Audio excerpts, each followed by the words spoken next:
Hello and good morning to our social work research hour.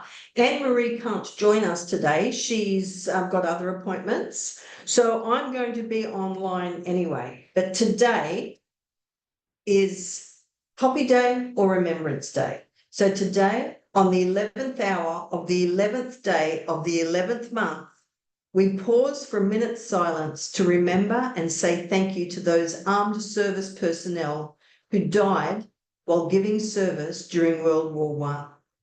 The World War One ended at this time and date with the signing of a treaty. Now, just as we pay respect to Indigenous elders past, present and future on the lands, seas and skies of Australia, so too does Remembrance Day pay their respect to those who lost their lives while giving service. So we remember on Poppy Day, it's also called Armistice Day, we remember the treaty that was signed to signify the conflict that happened on the lands, seas and the skies. Now, the irony of this is not lost on me. So maybe this will help people to remember to also pay their respects to our Indigenous Australians, many of them who lost their lives. Now, I know it's not the same as World War One, but the Indigenous Australians have been trying for a treaty for a long time, and they just want people to say sorry. So when we remember Anzacs and when we pay our respects on something like today, Poppy Day, we're actually proving that we can do it. So we could also be doing it for Indigenous Australia. So I also want to remember all of the social science researchers and writers who have put their research interests into studying the effects of war or the artifacts of war. So my father was actually an army officer and I grew up in an army barracks in Papua New Guinea. We moved back to Australia when I was 12 or 13. But Dad did 3 tours of Vietnam. Now, my mother, my father and myself went on to later write a paper on the psychosocial effects of war on an Australian family. And Mum and Dad presented it at a conference in Melbourne. So Dad wrote from his perspective, Mum from hers, and me from mine, because each was quite different. But I think that often we forget when we meet people about the conflict that could have happened, the war conflict that could have happened in their lives. We are so full of immigrants. We really need to understand where they've come from and what has happened to them. Now, a favourite book of mine, let me just show it to you. The Wartime Book Club by Kate Thompson. So Kate Thompson is a researcher. Actually, I think she might have been a lawyer from memory, but she's a researcher and her books are all around the stories of normal people during wartime. So this particular book is going to be our book club of the month for March next year. So we're starting book club again in January. The first book is Where the Crawdads Sing. The second book is, it's actually a poem, The Owl and the Pussycat. And then this is the third book.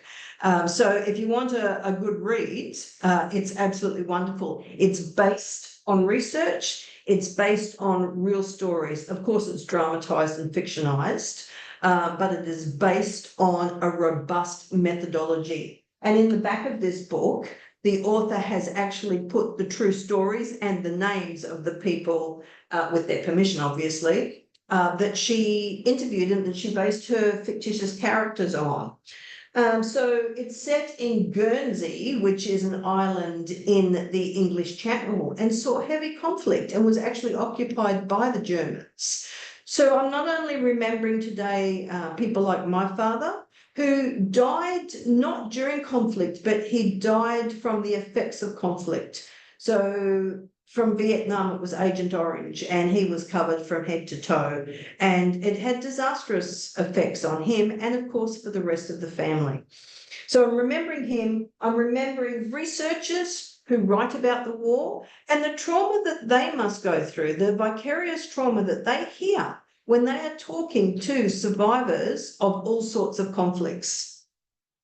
Okay, so because Anne-Marie can't join us, I'm just going to stay online for a little while silently writing. And this is just in case anybody else pops in. But I won't be here for the full time because I am off to the Remembrance Day celebration, the service in Nhulunbuy. And I have, of course, my poppy. My poppy is on. I also have poppy earrings on, and I'm dressed in black and red. Whoops. And of course, I always wear black and red because I can't make choices about colour, and I know that black and red go together. Okay, so I'll just now be silent until somebody else joins us.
is going to join us. They would have joined us by now. So I'm actually going to stop recording and get this online. See you, and I hope you have a great day today, remembering all of those who lost their lives for us during World War I on this Remembrance Day 2024.